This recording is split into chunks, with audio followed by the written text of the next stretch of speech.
क्या हार में क्या जीत में, किंचित नहीं भयभीत में, संघर्ष पथ पर जो मिले, यह भी सही वह भी सही। नमस्कार, स्वागत करता हूं मैं आप सभी का मुंगेरी लाल जीएस के इस प्लेटफॉर्म पर। आज से हम एक नई श्रृंखला की शुरुआत कर रहे हैं। TGT, PGT, UGC net, JRF और सीयूईटी पीजी सभी प्रतियोगी परीक्षाओं के लिए हिंदी भाषा एवं साहित्य का वस्तुनिष्ठ इतिहास सरस्वती पांडे और गोविंद पांडे की पुस्तक को हम साथ साथ पढ़ेंगे। आप जानते हैं इसमें तथ्यों का भरमार है इसमें, लेकिन फिर भी इसको अगर हम धीरे धीरे पचाएं तो ये हमारे लिए परीक्षोपयोगी होगा। आप जानते हैं कि नीम की दवाई जो है बहुत कड़वी होती है, लेकिन उसका असर बहुत जल्दी चढ़ता है। तो ये कड़वी दवाई अगर आप लेंगे तो आप सभी प्रतियोगी परीक्षाओं में बहुत अच्छी सफलता प्राप्त कर सकेंगे। तो चलिए शुरू करते हैं आज से सरस्वती पांडे गोविंद पांडे की यह श्रृंखला। तो सबसे पहला जो हिंदी साहित्य के इतिहास लेखन की परंपरा की शुरुआत की गई है इसमें पद्य खंड से, ठीक है। तो इसमें सबसे पहला जो टॉपिक है हमारा है हिंदी साहित्य इतिहास लेखन की परंपरा, ठीक है, जहां से हिंदी साहित्य के इतिहास लेखन का प्रारंभ हुआ। तो आप सभी जो पुराने हैं उनको जानकारी तो होगी, लेकिन जो नए हैं उनको ये मैं बता दूं कि हिंदी साहित्य का जो इतिहास लिखा गया वो किसी भारतीय ने नहीं लिखा, वो एक फ्रांसीसी विद्वान ने लिखा और उसकी भाषा फ्रेंच थी। तो बताइए कितनी विडंबना है कि हिंदी साहित्य का जो पहला इतिहास लिखा जा रहा है उसकी भाषा क्या है, फ्रेंच है, और फ्रेंच विद्वान, और उनका नाम क्या है, गारसा द तासी, ठीक है। तो हिंदी साहित्य का प्रथम इतिहास ग्रंथ किसने लिखा, गारसा द तासी ने, जो एक फ्रेंच विद्वान थे। इनकी पुस्तक का नाम परीक्षाओं में पूछा जाता है, तो इनकी पुस्तक का नाम क्या है, इस्तवार द लाव लितेत्तुर इंदो ये हिंदुस्तानी। इनके पुस्तक का नाम आप यहाँ पढ़ पा रहे होंगे। अच्छा, इसका प्रकाशन वर्ष भी परीक्षाओं में पूछा जाता है, इसका प्रकाशन वर्ष क्या है, तो इसका प्रकाशन वर्ष है 1839 और 1847।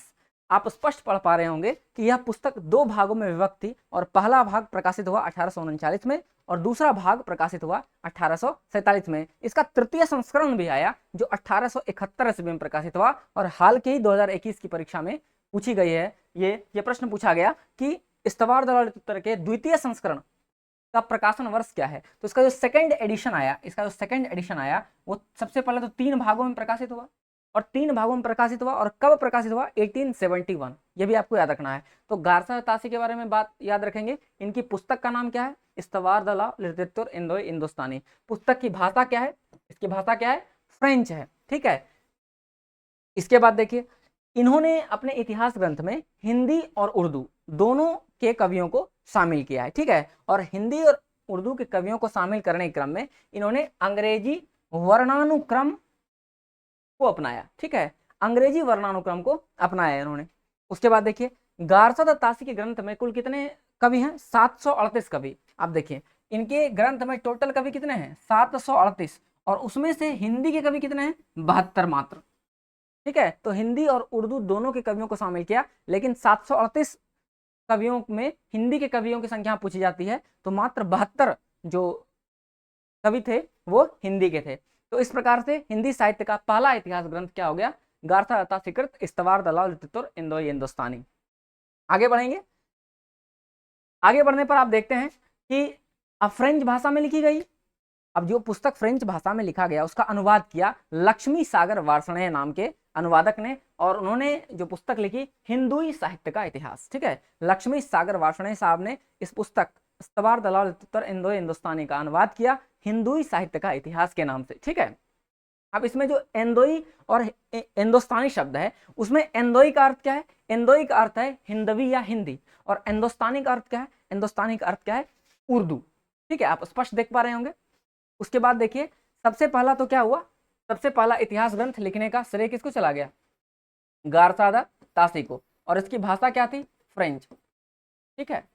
अब देखिए हिंदी भाषा में अब लिखेंगे, हिंदी भाषा में महेश दत्त शुक्ल भाषा काव्य संग्रह के नाम से एक साहित्य इतिहास ग्रंथ लिखेंगे। महेश दत्त शुक्ल साहब हिंदी भाषा में इन्होंने क्या लिखा, भाषा काव्य संग्रह, ठीक है। तो देखिए यहाँ है महेश दत्त शुक्ल साहित्य इतिहास लेखन की परंपरा में हिंदी भाषा में लिखा गया प्रथम ग्रंथ महेश दत्त शुक्ल द्वारा रचित भाषा काव्य संग्रह है। और इसका प्रकाशन वर्ष क्या है, इसका प्रकाशन वर्ष है 1873 ईस्वी, ठीक है। इसका प्रकाशन वर्ष आप स्पष्ट रूप से पढ़ पा रहे होंगे, 1873 ईस्वी। सबसे पहले जो थे वो तासी थे, ठीक है, और उसके बाद आए हैं कौन, महेश दत्त शुक्ल, ठीक है, तासी के बाद आए हैं महेश दत्त शुक्ल, महेश दत्त शुक्ल, और इनकी पुस्तक का नाम क्या है, इनकी पुस्तक का नाम है भाषा काव्य संग्रह। इसके बाद देखिए अगला नाम जो आता है और बहुत महत्वपूर्ण, हिंदी भाषा में ही लिखा गया है, शिव सिंह सेंगर, और शिव सिंह सेंगर की कृति है शिव सिंह सरोज, जिसका प्रकाशन वर्ष क्या है 1883 ईस्वी। देखिए शिव सिंह सेंगर ने शिव सिंह सरोज नाम से हिंदी भाषा में दूसरा महत्वपूर्ण ग्रंथ प्रकाशित किया, और इसका प्रकाशन वर्ष क्या है 1883 ईस्वी। अब देखिए शिव सिंह सेंगर ने कितने कवियों को शामिल किया है, 838, एक सहस्त्र 838 भाषा कवियों के जीवन चरित्र के बारे में इन्होंने लिखा। और इसके बाद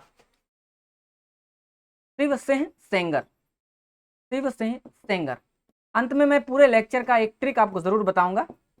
शिव सिंह सेंगर, सबसे पहले आए तासी, फिर आए महेश दत्त शुक्ल, और फिर आए शिव सिंह सेंगर की कृति शिव सिंह सरोज, महेश दत्त की कृति भाषा काव्य संग्रह, और गारसा तासी की कृति इस्तवार दलाल उत्तर एंदोए हिंदुस्तानी। अब देखिए शिव सिंह सेंगर के बाद आ रहे हैं जॉर्ज ग्रियर्सन साहब। जॉर्ज ग्रियर्सन का नाम, जॉर्ज ग्रियर्सन,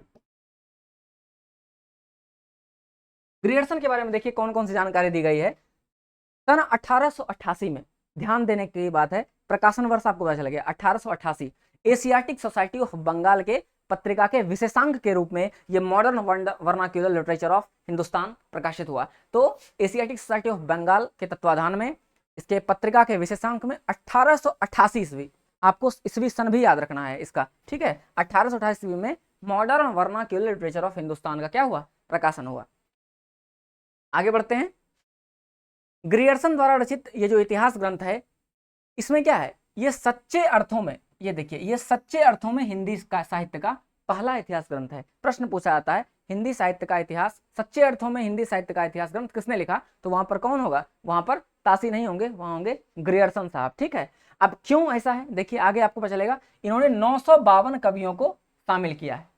कितने कवियों को शामिल किया, 952 कवियों को शामिल किया।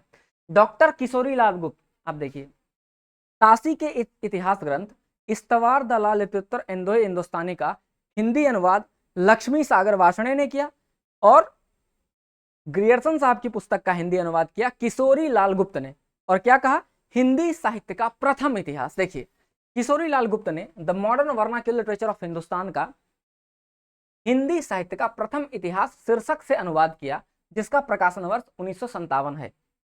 अब देखिए ग्रियर्सन ने कवियों और लेखकों को काल क्रमानुसार लगाया। देखिए बहुत इंपॉर्टेंट और कीवर्ड है, इन्होंने कवियों को किस प्रकार से लगाया, काल क्रमानुसार, और उसकी प्रवृत्तियों को भी ध्यान में रखा, ठीक है। उसके बाद विभिन्न युगों की काव्य प्रवृत्तियों को व्याख्या करते हुए उन्होंने सांस्कृतिक परिस्थितियों व प्रेरणा स्रोतों का उद्घाटन भी किया। प्रस्तुत ग्रंथ को विभिन्न कालखंडों में विभक्त किया, और प्रत्येक अध्याय का काल विशेष सूचक है। और बहुत महत्वपूर्ण पंक्ति है, प्रश्न आता है कि हिंदी साहित्य के काल विभाजन का प्रथम प्रयास किसने किया, तो अभी तक जो हमने पढ़ा, तासी को पढ़ा, महेश दत्त शुक्ल को पढ़ा, शिव सिंह सेंगर को पढ़ा, अभी तक में जो पहला नाम आया है काल विभाजन का प्रथम प्रयास किया है, इस पॉइंट से वो क्या पता चल रहा है कि काल विभाजन का प्रयास, काल विभाजन का प्रथम प्रयास किया इन्होंने, किसने, जॉर्ज ग्रियर्सन ने प्रथम प्रयास। देखिए क्या लिखा हुआ है, पहली बार, आप देखिए तासी में आपने पढ़ा था कि हिंदी और उर्दू दोनों के कवि थे, 738 कवि थे टोटल, और उसमें से 72 ही हिंदी के थे। लेकिन इन्होंने क्या किया, हिंदी भाषा के कवियों को ही संकलित किया, और बाकी जो संस्कृत पाली अन्य कवि की रचनाएं थे उनको इन्होंने क्या किया, उनको इन्होंने नहीं शामिल किया। जॉर्ज ग्रियर्सन ने प्रथम बार हिंदी साहित्य की भाषा की दृष्टि से, देखिए हिंदी साहित्य की भाषा की दृष्टि से क्षेत्र का निर्धारण करते हुए संस्कृत, प्राकृत, अरबी, फारसी मिश्रित उर्दू को उससे क्या किया, पृथक कर दिया, ठीक है। आगे देखिए हिंदी साहित्य के विकास क्रम का निर्धारण, अब विकास क्रम का निर्धारण 4 भागों में किया। सबसे पहला इन्होंने कहा चारण काव्य, फिर कहा धार्मिक काव्य, फिर कहा प्रेम काव्य, और फिर कहा दरबारी काव्य। इसको आपको याद रखना है, ठीक है, चारण काव्य, धार्मिक काव्य, प्रेम काव्य और दरबारी काव्य, ठीक है। 1-2 बार लगातार आप पढ़ेंगे इसको, क्योंकि इसमें तथ्यों की भरमार है, इसलिए मैं आपको पढ़कर सुना रहा हूं, ताकि जब आप पढ़ते पढ़ते बोरियत महसूस करें तो फिर वीडियो से देख लें, ठीक है, ताकि आपका समय भी बचे और आपका रिवीजन भी हो। ये बहुत महत्वपूर्ण है रिवीजन, इस इस पुस्तक की यही तोड़ है कि आप बार बार इसको पढ़ें, बार बार पढ़ेंगे तो आपके माइंड में एक इमेज बन जाएगा और उसके बाद आप कभी भूलेंगे नहीं। ठीक है, आगे बढ़ते हैं। 16वीं 17वीं शताब्दी को आप जानते हैं जॉर्ज ग्रियर्सन ने भक्ति काल को क्या कहा? भक्ति काल को कहा स्वर्ण युग, हिंदी साहित्य का स्वर्ण युग माना। देखिए, हिंदी काव्य का स्वर्ण युग कहा किसको? भक्ति काल को। परीक्षाओं में प्रश्न आता है कि किसने भक्ति काल को हिंदी काव्य का स्वर्ण युग माना? तो जॉर्ज ग्रियर्सन ने। और आप जानते हैं काल विभाजन काल विभाजन और नामकरण के पश्चात इन्होंने क्या किया? जॉर्ज ग्रियर्सन साहब ने आदिकाल को क्या नाम दिया है? आप सभी जानते हैं जॉर्ज ग्रियर्सन ने आदिकाल को क्या नाम दिया? चारण काल। ठीक है, आदिकाल को क्या नाम दिया? चारण काल नाम दिया इन्होंने। ठीक है, और भक्ति काल को क्या कहा? स्वर्ण युग कहा हिंदी काव्य का। अब आते हैं मिस्र बंधु। ठीक है, बहुत महत्वपूर्ण। तो अगर आपको क्रम याद आ रहा हो, सबसे पहले काशी, फिर महेश दत्त शुक्ल भाषा काव्य संग्रह। ठीक है, फिर शिव सिंह सेंगर और शिव सिंह सेंगर की कृति शिव सिंह सरोज। ठीक है, और फिर देखिए जॉर्ज ग्रियर्सन, जॉर्ज ग्रियर्सन के बारे में पढ़ा। और अब हम पढ़ेंगे मिस्र बंधु के बारे में। मिस्र बंधु आप सभी जानते हैं मिस्र बंधु की कृति साहित्य इतिहास संग्रह का क्या नाम है? मिस्र बंधु विनोद। ठीक है, मिस्र बंधु विनोद। और ये 4 भागों में प्रकाशित हुई। पहला, दूसरा और तीसरा भाग जो है 1913 ईस्वी में प्रकाशित हुआ और इसका चौथा भाग जो है वो 1934 ईस्वी में प्रकाशित हुआ। ठीक है, मिस्र बंधुओं में तीनों भाइयों का नाम आपको याद रखना है, गणेश बिहारी मिश्र, सुखदेव बिहारी मिश्र और श्याम बिहारी मिश्र। ठीक है, यहाँ देखिए गणेश बिहारी मिश्र, श्याम बिहारी मिश्र और सुखदेव बिहारी मिश्र। तो मिस्र बंधुओं ने मिस्र बंधु विनोद नामक इतिहास ग्रंथ की रचना की। मिस्र बंधुओं में गणेश बिहारी मिश्र, श्याम बिहारी मिश्र और सुखदेव बिहारी मिश्र आते हैं। मिस्र बंधु 4 भागों में विभक्त है और प्रथम 3 भाग का प्रकाशन कब हुआ? 1913 ईस्वी। और चतुर्थ भाग का प्रकाशन सभी परीक्षाओं में पूछा जाता है 1934 ईस्वी। अब लगभग 5000 कवियों का वर्णन इन्होंने किया है। सोच लीजिए 4591 कवियों का वर्णन इन्होंने किया है, कवियों के जीवन वृत्त के बारे में वर्णन किया। इसमें अनेक अज्ञात कवियों को प्रकाश में लाने का प्रयास मिस्र बंधुओं ने किया। और फिर हिंदी साहित्य इतिहास लेखन में एंट्री हो गई आचार्य शुक्ल की। ठीक है, तो असली हीरो की एंट्री हुई है अब आचार्य रामचंद्र शुक्ल। यही है पूरे मुख्य पात्र हैं हिंदी साहित्य के और इनकी पुस्तक का अध्ययन भी हम लोग आने वाले समय में आपके साथ जरूर करेंगे। तो अब देखिए आते हैं हिंदी साहित्य इतिहास लेखन की परंपरा में अब जो अगला नाम आता है वो आता है, जी हाँ, आचार्य रामचंद्र शुक्ल। आचार्य रामचंद्र शुक्ल नागरी प्रचारणी द्वारा प्रकाशित हिंदी शब्द सागर की भूमिका में हिंदी साहित्य का विकास के नाम से ये प्रकाशित हुआ 1929 ईस्वी में।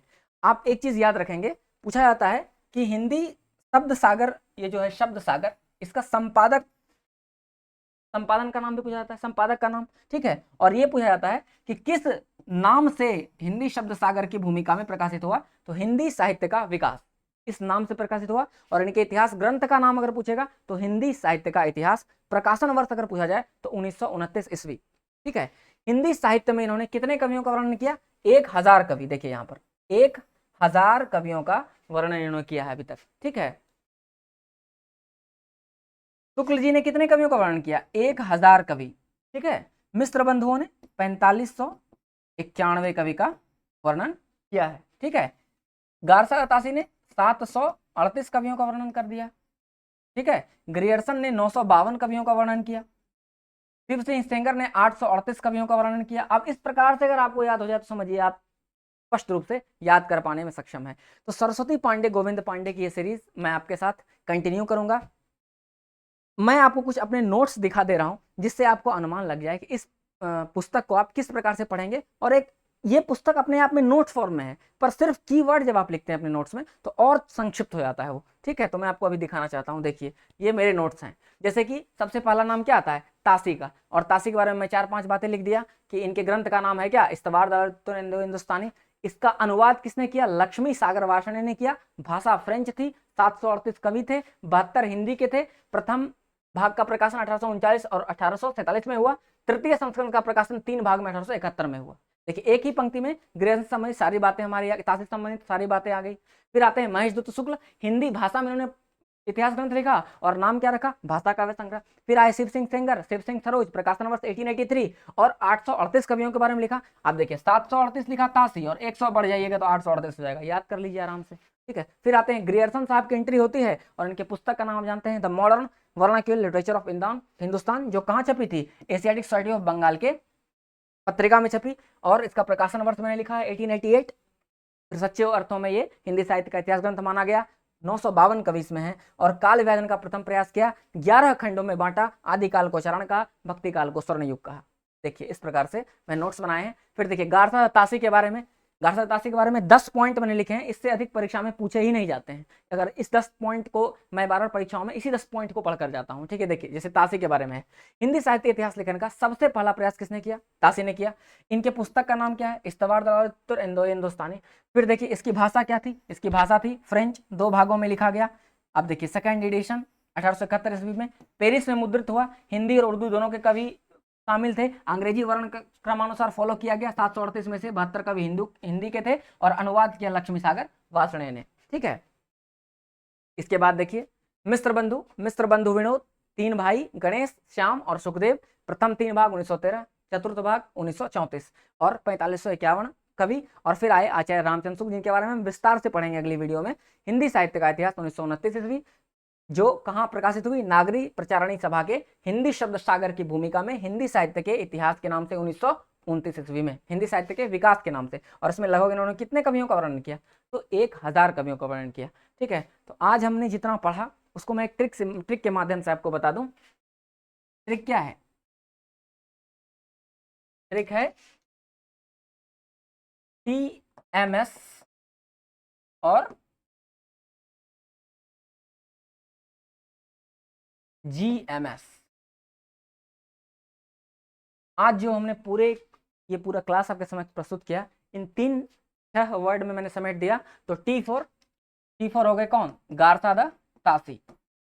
देखिए प्रकाशन वर्ष की दृष्टि से आपको परीक्षाओं में सजाने के लिए आता है, तो आपको याद रखना पड़ता है। तो देखिए TMS और GMS आप याद रखेंगे तो आप आसानी से इनके साहित्य इतिहास ग्रंथ को क्रम में सजा सकते हैं। M से कौन हो गए, महेश दत्त शुक्ल, भाषा काव्य संग्रह, ठीक है। S से हो गए शिव सिंह सेंगर, कृति शिव सिंह सरोज 1883, 1873, ठीक है, 1839। उसके बाद कौन, G4 ग्रियर्सन 1888, ओके। मिस्र बंधु M4 मिस्र बंधु, और मिस्र बंधु क्या 1913, प्रथम 3 भाग, चौथा भाग 1934 और अंतिम में आते हैं शुक्ल जी की एंट्री होती है 1929 ईस्वी, हिंदी साहित्य का इतिहास। तो इस ट्रिक के माध्यम से आप अभी तक के वीडियो को समाप्त कर सकते हैं।